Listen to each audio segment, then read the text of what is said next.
ఈరోజు నిజం అనేది ఏ విధంగా బయటకు వచ్చిందో మీ అందరికీ తెలుసు.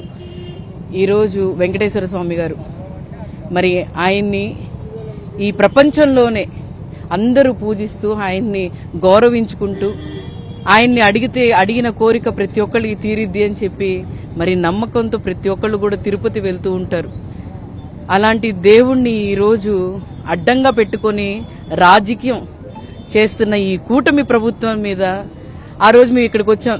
దేవుడా, నిజం అనేది నువ్వే బయటికి తీసుకొని రాగలుగుతావు, మేము జనాలము, మా దగ్గర నిజం నిరూపించడానికి ఏమి ఉండదు, అది ఏదైనా చేయాలి అని అంటే మీరే చేయగలుగుతారని చెప్పి ఆయన దగ్గరకు వచ్చి మేము అందరం వేడుకున్నాం. రాష్ట్రంలో ఉన్న వైఎస్ఆర్సీపీ పార్టీ శ్రేణులందరం వచ్చి వేడుకుంటే ఈ రోజు నిజం బయటికి వచ్చి మళ్లీ మీ దగ్గరకు వచ్చి మేము కొబ్బరికాయలు కొట్టి మిమ్మల్ని నిజంగానే నిజం అనేది బయట పెట్టడానికి మరి దేవుడు మరి ఎప్పుడైనా లేట్ అయినా పర్లేదు. ఈరోజు సుప్రీంకోర్టులో మీరు చూసుకుంటే ఏ విధంగా ఈ కూటమి ప్రభుత్వం మీద వీళ్ళు చేసిన ఆరోపణ మీద తిప్పికొట్టి ఈరోజు వాళ్లనే ఇచ్చేసింది. ఒక వీడియో చూపిస్తాను. అసలు నిజంగానే వీళ్ళకి మాటలు ఆధారాలు బయట పెట్టాం. ఏదో అధికారంలో ఉన్న మాంసం ఉందని, అదే విధంగా బీఫ్ ఫ్యాట్ ఉందని, ఫిష్ ఆయిల్ అంటే చేప పంది మాంసమా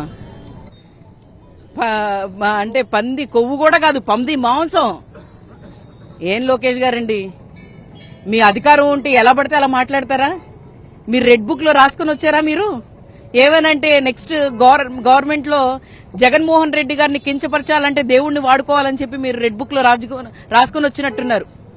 మా ఆరోపణ చేయటం కాదు, ఏదైనా ఆరోపణ చేసే ముందు మీరు వ్యక్తిగతంగా చేస్తే పర్లేదు, దేవుణ్ణి అడ్డం పెట్టుకుని చేశారు చూడండి. ఇలాంటి రాజకీయం, నీచ నికృష్ట రాజకీయం